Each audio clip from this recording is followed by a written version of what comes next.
قرآن مجید کا آغاز بھی دعا سے ہے، آخری کلام الہی یعنی کہ سورہ فاتحہ یہ دعا ہے۔ الحمدللہ رب العالمین، سورہ فاتحہ دعا ہے، اور اس کا اختتام بھی دعا پر ہے۔ قل اعوذ برب الفلق، قل اعوذ برب الناس، بھائیو یہ دعا ہی تو ہے، یعنی کہ قرآن مجید کا آغاز بھی دعا سے، قرآن مجید کی انتہا بھی دعا کے ساتھ۔ اور میدان محشر میں بھائیو، بلکہ اس دنیا میں سب سے پہلی جو عبادت ہوئی اور میدان محشر میں جو سب سے پہلی عبادت ہوگی وہ دعا ہی کی ہے۔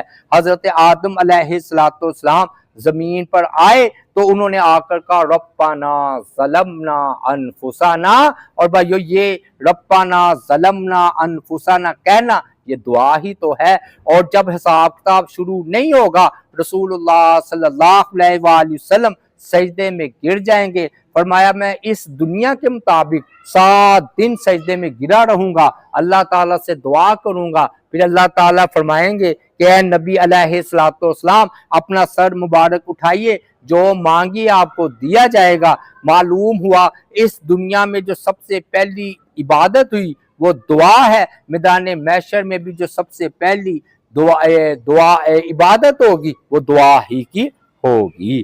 اور حتیٰ کہ اس کائنات کی سب سے بڑی نعمت جنہیں رحمت للعالمین کہا جاتا ہے، نبی علیہ السلام نے فرمایا میں اپنے باپ ابراہیم علیہ السلام کی دعا ہوں، ربنا وبعث فیہم رسولا منہم یتلو علیہم آیاتک ویعلمہم الکتاب والحکمت ویزکیہم، یعنی کہ نبی علیہ السلام فرما رہے ہیں میں دعا ہوں کن کی؟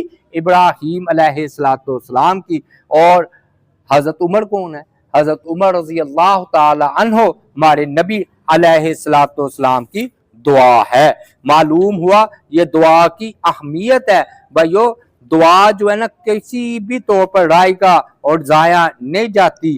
دعا کے جو ہے نا وہ 3 فائدے ہیں، یعنی کہ جو بندہ اللہ تعالیٰ سے دعا مانگتا ہے، حدیث میں آتا ہے اور یہ مسند احمد کی روایت ہے، مشکوٰۃ شریف میں بھی یہ حدیث ہے کہ رسول اللہ صلی اللہ علیہ وآلہ وسلم نے فرمایا دعا کے مطابق جو خواہش کی جاتی ہے اللہ تعالیٰ یہاں تو اس کو پورا کر دیتا ہے، دوسری صورت یہ ہے کہ دعا آخرت میں ذخیرہ ہو جاتی ہے، اور تیسری بات یہ ہے کہ اللہ تعالیٰ اس دعا کے برابر کوئی بڑی مصیبت ٹال دیتا ہے۔